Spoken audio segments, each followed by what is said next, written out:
A partir de agora, eu recebo Estevão Daltro no Nosso Melhor. Seja bem-vindo, Estevão. Boa tarde. Olá, Vinícius, e olá a todos que nos acompanham pelo Sistema Sagres de Comunicação. Mais um dia aqui com o Nosso Melhor. E o que nós temos de pautas, de assuntos, de temas para a edição de hoje? Vinícius, hoje nós estamos com um programa bem recheado, né? Nós vamos continuar com a nossa série a respeito do plano diretor e vamos falar do eixo de ordenamento territorial, como a cidade vai crescer, né? Como vai ocupar os espaços. Então vamos ter uma fala aqui com o Márcio Moraes, que é advogado e coordenador do Fórum Permanente de Advogados da Secov, uma fala com o Lucas Quintão, que é o nosso vereador que está à frente desse trabalho na Câmara, mas vamos começar com o nosso quadro, né? Nosso querido quadro Faz Parte do Cenário. Hoje o quadro está muito legal. Hoje eu estou bem feliz porque a vida traz para a gente umas pessoas assim especiais e a gente tem que celebrar, né? Conheci, Tondo, essa semana, Leonardo Melo, que é um rapaz que, quando ainda na barriga da mãe, a mãe sofreu uma violência doméstica, o pai deu um tiro na mãe, a mãe foi para o hospital, era para ser abortado, a mãe não quis abortar, recebeu o filho como ele estava, com todas as dificuldades, e essa criança hoje tem 49 anos, vai nos contar um pouquinho da sua história. Vamos chamar aí o VT da fala de Leonardo, meu novo amigo. Olá pessoal, meu nome é Leonardo, sou deficiente físico e deficiente intelectual e quero dizer que tudo na vida vale a pena. Sem ter algo em direção, Mas tá no roteiro aí. sem ter onde pisar, sem ter uma luz, você pode criar essa luz dentro de você.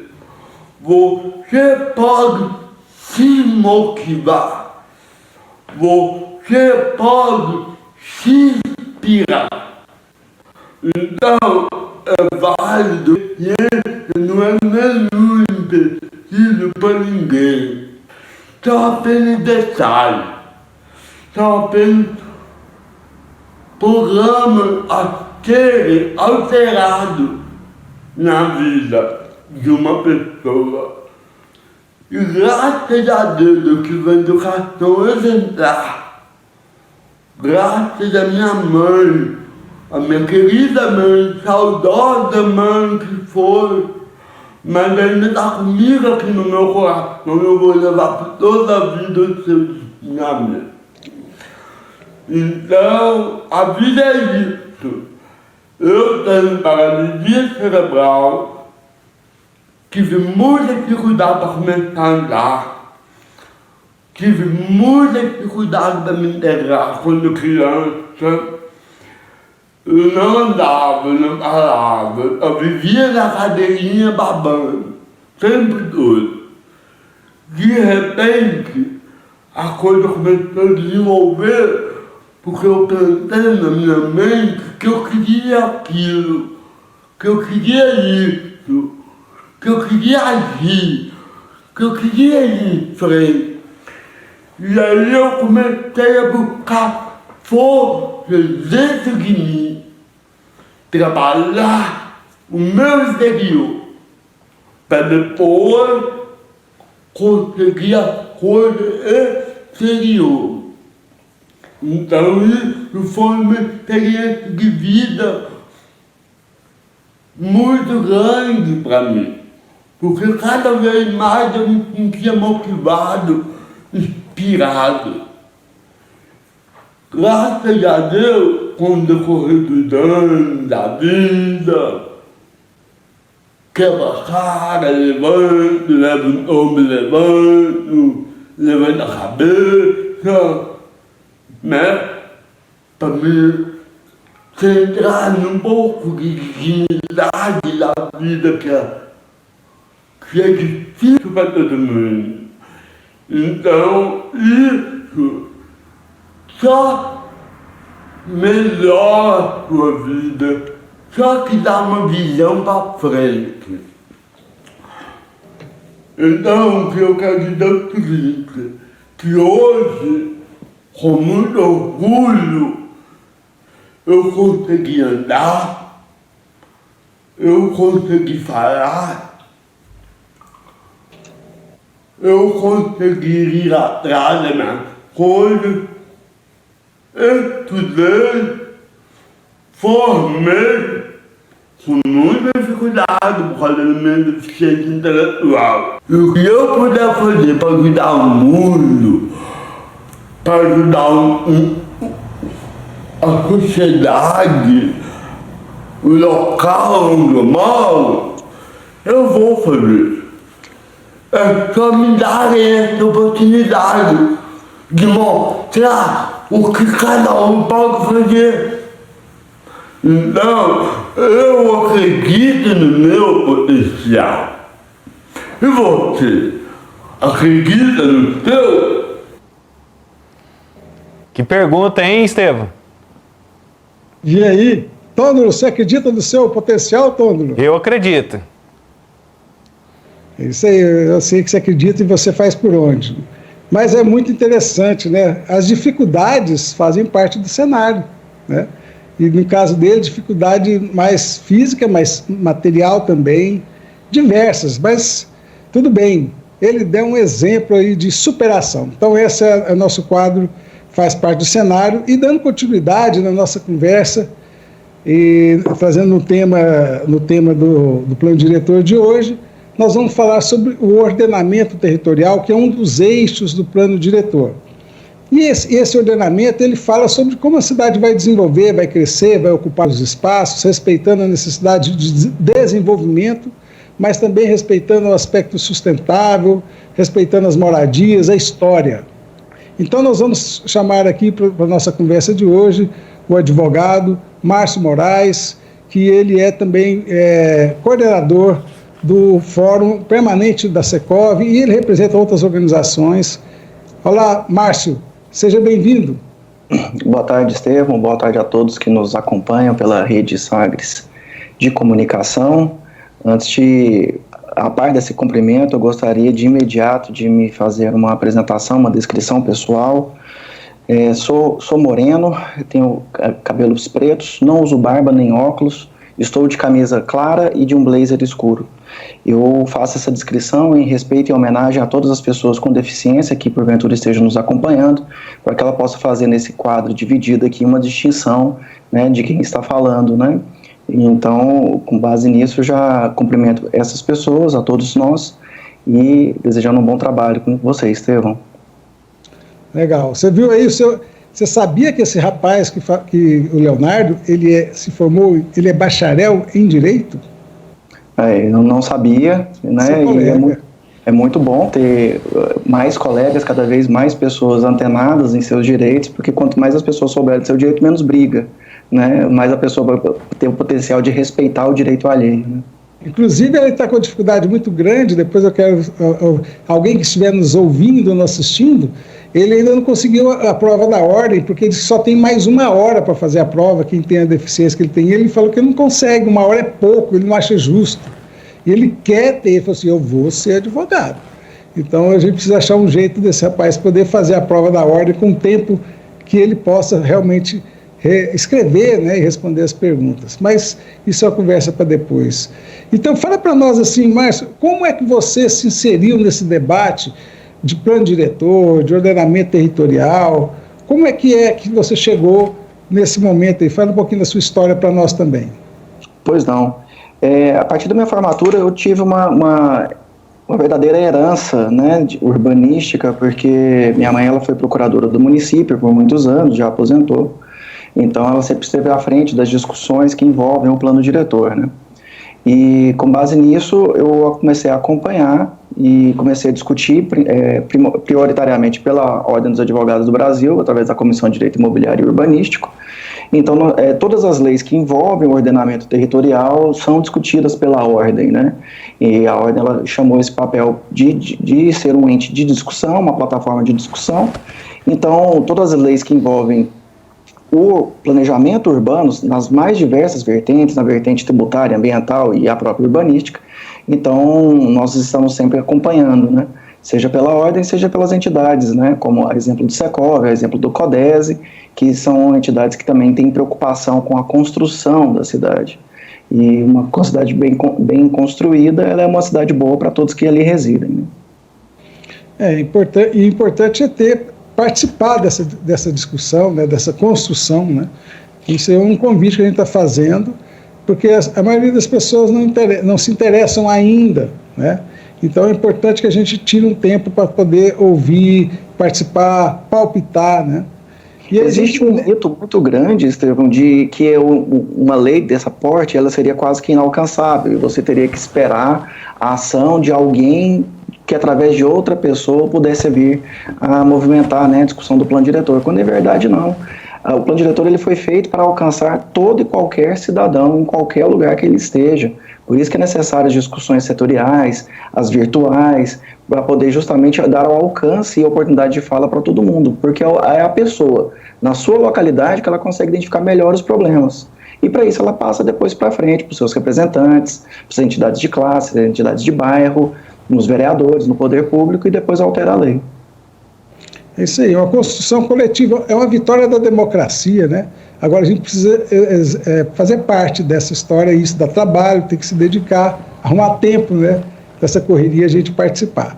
E a gente sabe que essa discussão acontece muito forte dentro da Câmara Municipal, é ali que é feito, né, a lei, é onde tem as emendas e tudo. Então a gente vai ouvir também uma fala agora, Márcio, do Lucas Quintão, que ele está à frente da comissão mista, que está discutindo muito o plano diretor, e a gente fez uma entrevista com ele. Vamos ouvir aí o Lucas Quintão, que também é advogado e vereador em Goiânia.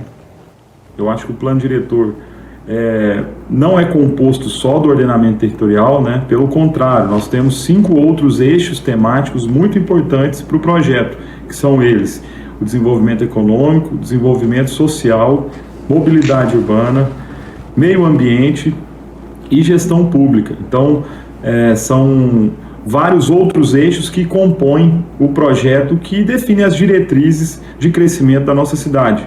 O ordenamento territorial é mais um deles, porém é o mais discutido, e eu entendo por que é a preocupação maior da maioria dos moradores da nossa cidade. Também respondo à questão dos eixos de desenvolvimento serem hoje o critério de adensamento na nossa cidade. Realmente, ao redor dos eixos, a prefeitura permite que seja verticalizado, e aqui sugere que isso foi contrariado. Realmente, existem exceções, e as exceções também são trazidas em leis, né? Que a gente vê questões aí de outorgas onerosas, direitos de dar ao empreendedor um aproveitamento maior do seu terreno.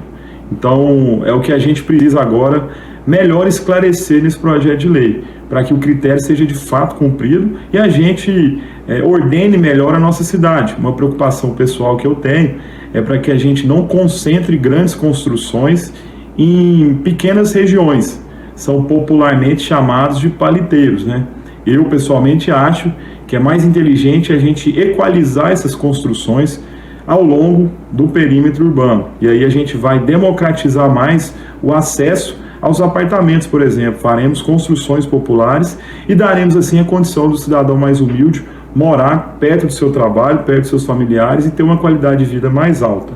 Sobre também as soluções para os vazios urbanos, hoje nós temos já o PDU, que é o projeto diferenciado de urbanismo, e a gente pode também melhorar ele, que é o que está acontecendo nessa lei. Fiquem tranquilos, os vazios urbanos, por consequência, tendem a acabar, justamente também porque nós vamos exigir que cumpra-se a questão de aplicação do IPTU progressivo, onde, se o terreno não tiver uma destinação social, o seu imposto vai crescendo ao longo dos anos, forçando então o empreendedor a construir ali e melhorar aquela região da cidade. Sobre também, para finalizar, as mais de 100 emendas parlamentares que foram propostas, e eu tranquilizo todos vocês, são emendas que vieram das audiências públicas, das oficinas, dos encontros que nós realizamos com a comunidade. Todas elas têm legitimidade, têm um fundamento e têm um porquê de existir, né? O que a gente está fazendo agora é peneirando todas elas, tratando unindo todas aquelas que tratam de um tema específico e, ao mesmo tempo, colocando todas que sejam matéria de plano diretor. Nós sabemos que é uma lei que trata das diretrizes da cidade. Questões administrativas, questões políticas, posições da gestão, a gente não trata no plano. No plano, a gente trata do futuro da cidade. E tudo que a população propôs, nós vamos tentar sintetizar nessa lei, que é muito importante para a nossa cidade, que é muito importante para as futuras gerações, e está tendo a nossa preocupação. Nós estamos trabalhando muito para priorizar o interesse coletivo acima de todos os outros.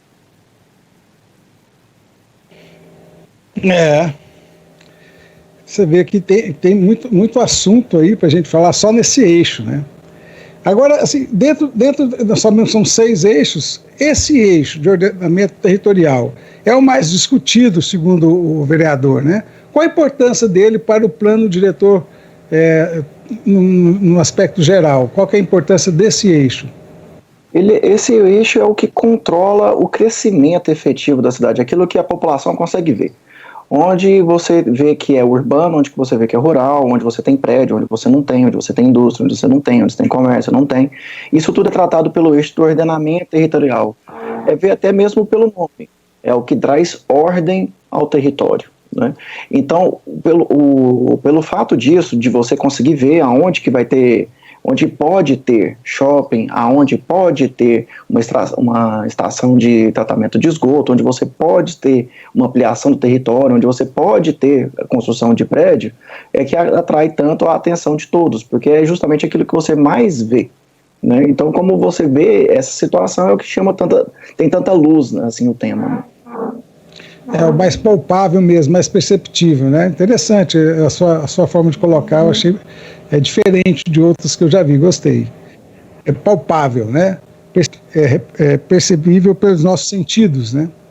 E aí nós temos tratado aqui dos outros temas, eu te pergunto assim, esse eixo, ele é transversal? Se considera ele de uma forma transversal ou ele tem a sua independência dentro do plano diretor? Ele é completamente entremeado, né? Ele é como se fosse numa figura do corpo humano, ele é uma coluna, ele é realmente a coluna vertebral, porque todos os outros eixos transpassam ele. Então, quando você analisa o eixo de mobilidade urbana, ele só vai ocorrer de acordo com o que prevê o ordenamento territorial no seu quesito, onde que terão os corredores, qual corredor será eixo, porque a partir do momento que você tem eixo, você tem transporte coletivo. E aí você vai, então, influenciar diretamente no eixo de transporte. Onde você tem as áreas de restrição ambiental, é onde você vai diminuir as construções. Então, isso afeta o eixo ambiental. A gestão urbana tem o controle sobre isso tudo, seria, então, talvez a cabeça do plano diretor. E por assim vai. Então, por ser a nossa coluna vertebral e os demais, os braços e pernas, costelas e tudo mais, o eixo territorial, ele é de fato o que dá sustentáculo, porque o grande planejamento parte dele. A partir dali, você consegue planejar absolutamente tudo. Onde tem os vazios urbanos, como o vereador falou, onde tem as áreas de restrição ambiental, onde eu vou passar as linhas de transporte público, e onde que eu vou ter as áreas de desenvolvimento econômico e por aí vai. E qual que hoje é a discussão, assim, o tema dentro desse eixo? O que está pegando mais na discussão lá na Câmara dos Vereadores? Tem algum tema interno desse eixo que ainda não é consenso? Oi, peço perdão que teve uma ligaçãozinha, atrapalhou aqui. Mas hoje o tema que está mais sendo palpitante, né, na discussão do plano é a questão do adensamento, ou seja, a questão da verticalização, o potencial de verticalização da cidade. Como o vereador falou, a questão dos eixos de desenvolvimento. Eixo de desenvolvimento, ele é um apelido, então eu quero deixar ele bem claro, ele é um apelido para alguns corredores. E o que é o corredor? São algumas vias do município onde que a cidade se estrutura. Então você tem vários corredores na cidade, mas você tem poucos eixos na cidade. Então você tem o corredor T6, T7, T8, T9, por exemplo, 85 e T63. Mas apenas o corredor T7, T9, 85 e T63 são eixos. Todos são corredores, mas apenas esses são eixos. Então, somente onde é eixo é que pode verticalizar. E quando você tem uma classificação de eixo para determinado corredor, você pode verticalizar numa faixa de 350 metros de cada lado da via. E é isso que gera polêmica. Porque o legislador, em 2006, 2007, criou essa delimitação. Alguns casos maior, outros casos menor que 350, porque a lei fala aproximadamente 350. E na revisão agora do plano, tem hora que também ele vai ser aumentado ou diminuído.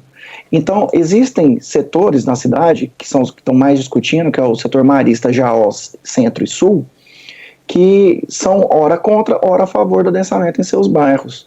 Ora por entender que precisa de maior ocupação, ora por entender que ali já está saturado. Então, o ponto que hoje está dando muita polêmica é a questão do adensamento.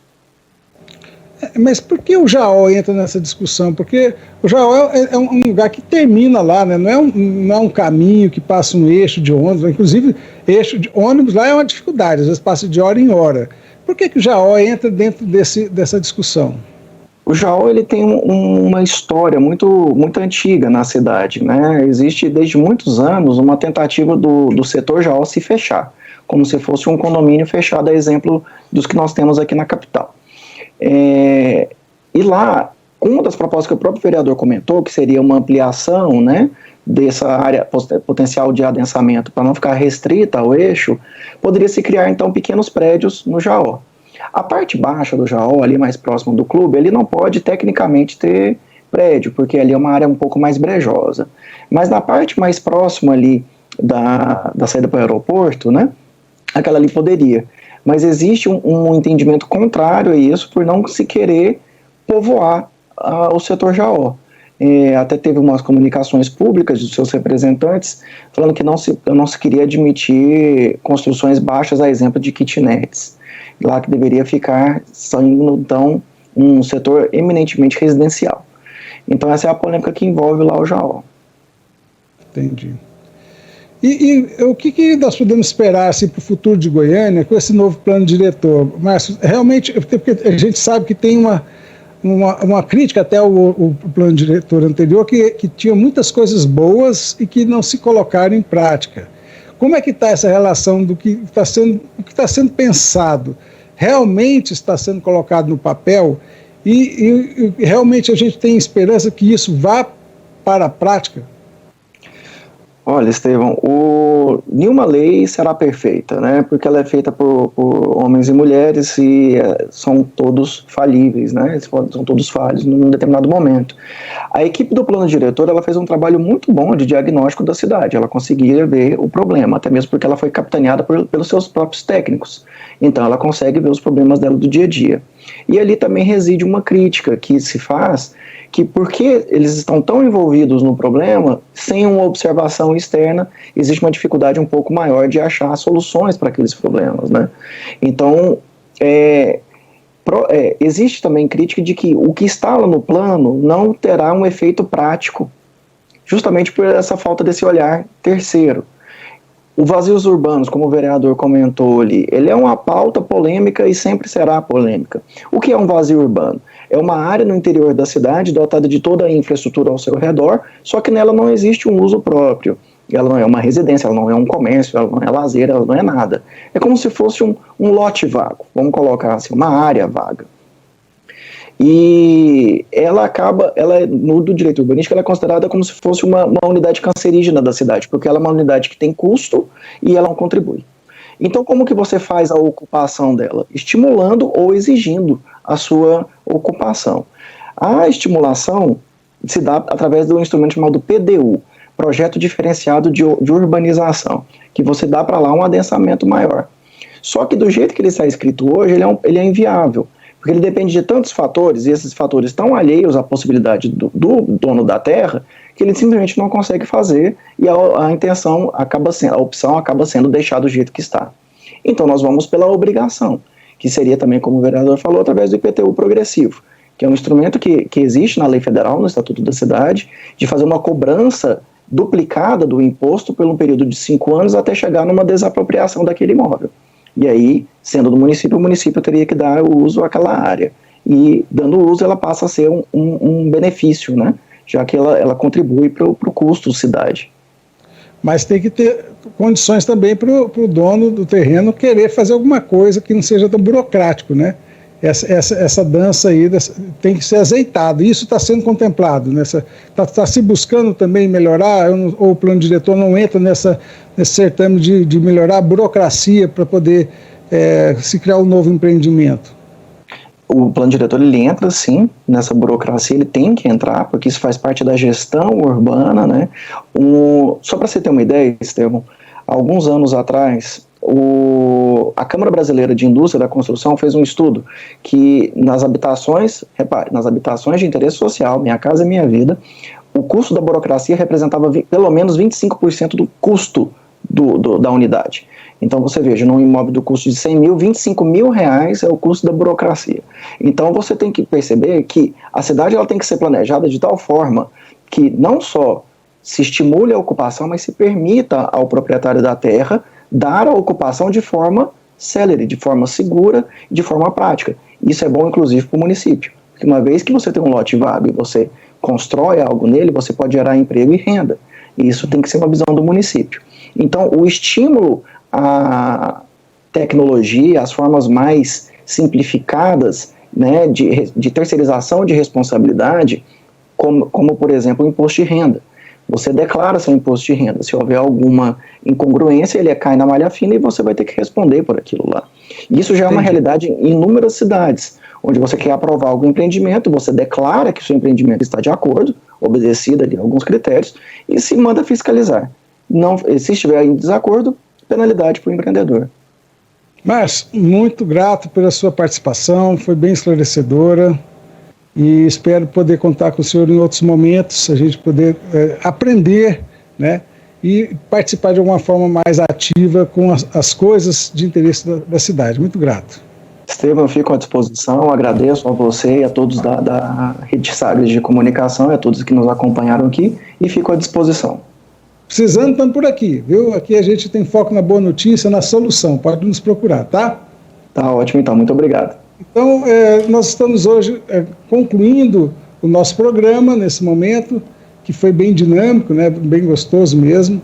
E eu quero, assim, divulgar com vocês o meu Instagram, Estevão Daltro, o Facebook também, Estevão Daltro, o Instagram do programa, que é Programa Nosso Melhor, para vocês acompanharem. A gente, além do programa, a gente vai soltar algumas outras matérias durante a semana, referente ao que a gente conversou aqui no dia de hoje, tá bom? E curta a nossa playlist no Spotify, que tem músicas boas lá, viu, Márcio? Para a gente poder ouvir e nos animar, nos manter mais dispostos para nos superar com nossas dificuldades e na busca de fazer algo melhor para nós e para a nossa sociedade. Até a próxima, um abraço a Tônilo e toda a turma aí da Sagres. Valeu, Estevão Daltro, inspirador o programa hoje, muitas reflexões e muita coisa renovadora e revigorante, né, para a alma, para nosso espírito, né, para a gente poder acreditar mais e enxergar melhor as coisas. Então, muito bacana a edição de hoje do Nosso Melhor, com Estevão Daltro, o Breno, a Emily, toda a equipe aí do Nosso Melhor.